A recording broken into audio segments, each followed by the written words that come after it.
Alright, so now I have moved my stitch marker to my last stitch of the 5 rows. So now I can keep track of things while I'm doing my decreases.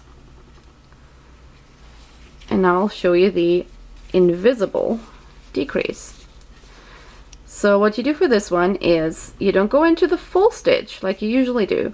You only grab the front loop of your stitch. Just the front loop, the back loop stays there. Then you angle your hook down and insert it into the front loop of the next stitch. Again, the back loop stays behind it. So you have both front loops of the first 2 stitches on your hook. Now you yarn over, pull through both, tighten it up a bit, and then yarn over and pull through the 2 loops to get a simple single crochet. And now we'll do 1 single crochet in each of the next stitches. And doing the decreases like this gives you a really nice fabric, because the decrease is pretty much invisible. It doesn't look any different than any of the other single crochet stitches. So it's really hard to find. Even when you're experienced with it, if you look back, you really can't see this invisible decrease. I'll show you one more time. This is the invisible decrease.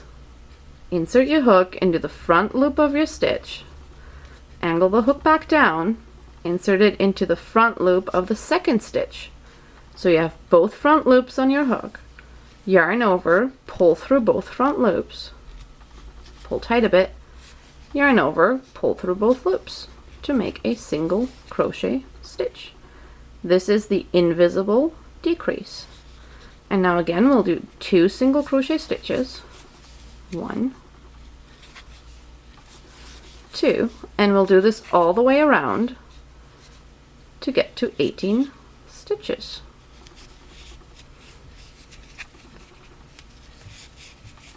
One, 2.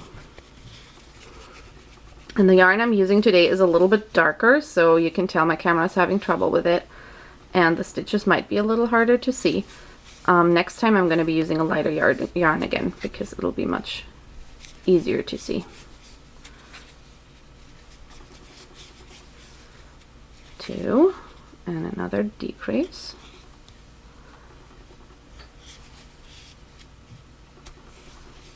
1, okay, now 2 single crochet, 1, 2, and now the last decrease in this round.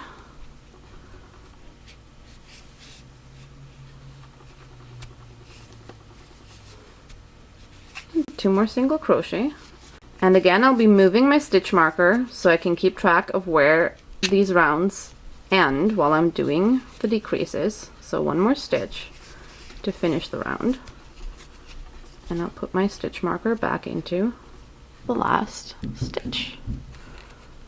Alright, so now we have decreased down to 18 stitches, and you can already see it's closing up a bit. It's getting rounder. And again, we want to decrease by 6, just like we increased. So to get these 18 down to 12, we will do a decrease in the first 2 stitches, then 1 single crochet, decrease, single crochet, decrease, single crochet, all the way around. And by now you've seen how the invisible decrease works. Sometimes your stitches are a bit tight and you'll have to use your fingernails to get through to the front loop. But that's okay, because with amigurumi you want to have a tight stitch pattern so the stuffing doesn't show through in it. That's my decrease. Now a single crochet. And I'll be doing this all the way around. It's getting a bit harder to work into stitches now because the opening is closing, so you have less room to work with. But if you keep practicing, it'll get easier over time. The more you do it, the easier it gets, because you get used to how to navigate these spaces. What I usually do is I flatten my piece, so I only have 1 row, and I push the back row, the one in the back, I push it down so it's out of the way, and then I can work along this part, and then I'll open it again and flatten it around to do the next part.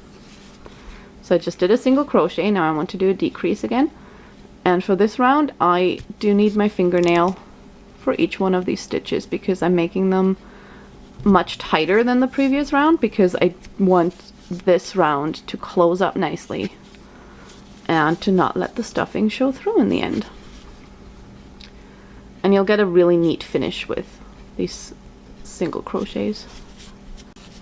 Alright, now I'm opening it again and flattening it so I have another few stitches to work with and the back is out of my way. So I just did a decrease. Now I need to do a single crochet and again a decrease and a single crochet. And I'm going to open it again and flatten it for the last few stitches. So now all I have to do is one more decrease and then one single crochet in the last stitch. And I want to take my stitch marker out again. And this time I'm not going to put my stitch marker back in because I don't really need it anymore. I know that I have 12 stitches at the top. I'm almost done. And now I just have to do one more round of decreases. At this point, this hole is getting rather small, so you want to start stuffing it. So I'm going to take some of my stuffing material right here. And I'll take small pieces and start stuffing them in there. Just by using my fingers to push it right into this hole. And I want to stuff it rather tightly, so I want to squeeze it all in there and squeeze it together inside so I get a nice firm filling. You don't want to overstuff it. If you overstuff it, your stitches will definitely let stuffing show through, but you want to have a nice even soft filling, so it's still squeezable but it's filled everywhere. There's no spaces that feel empty or very loose, so this is enough stuffing for me. I'll push it down harder now. I'll even that out later just so I can actually work with the stitches at the top without pulling the stuffing out while I work. So I have 12 stitches left, and again I want to decrease by 6. I want to go down to 6 stitches, so cut in half. So I'll do 6 invisible decreases to get down to 6, and then I'll show you a way how to do a nice neat fasten off at the end. Okay, let's just get this round done.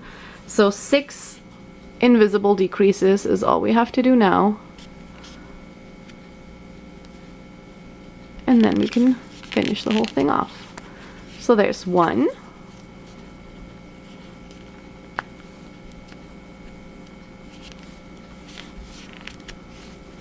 2,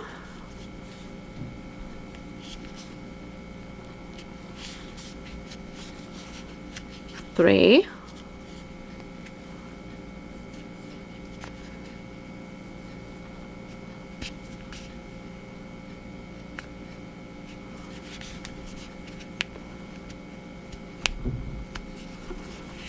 4. Make sure you can see that you're not skipping any stitches or double working any stitches. 5. And the last one.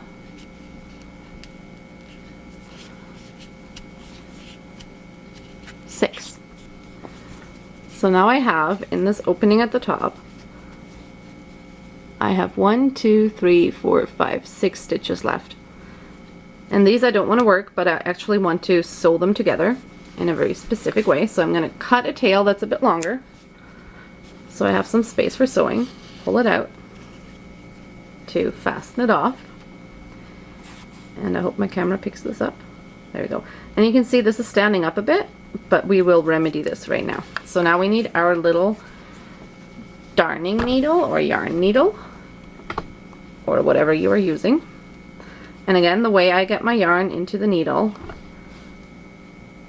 is pretty simple. I just pinch it, the top, between 2 fingers, hold my needle over it, and then wiggle the needle through. Then I can grab my yarn at the top and pull it through. It's a pretty easy way to get your yarn onto your needle.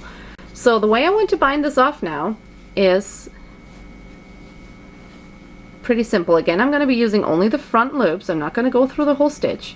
I'm going to go from the outside of the piece towards the hole, just the front loop, pull it through. Don't pull it tight yet, just pull it through loosely, and I'll do the same thing with the next stitch. Again, from the outside into the front loop, pull through. I'll do this with all 6 stitches. I just want to grab the front loop. This will give me a nice even ending. That's 4, whoops, 5, and the last one is right up here, 6. And now that I've done all of them, now I want to pull to close the hole. There we go.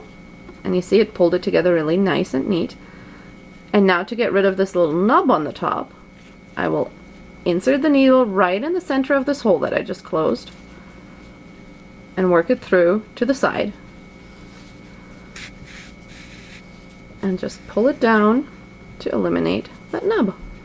And I've got a nice even ending that looks almost exactly like my beginning.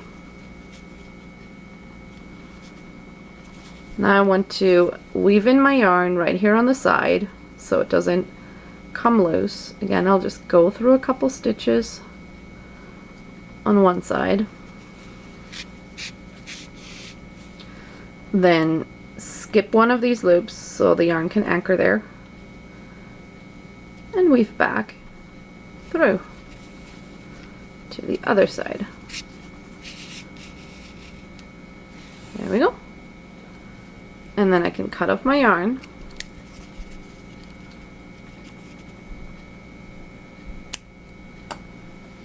and I have created a neat little stuffed ball. Now this could serve as the head for a doll or the body for a doll or anything else that you can think of.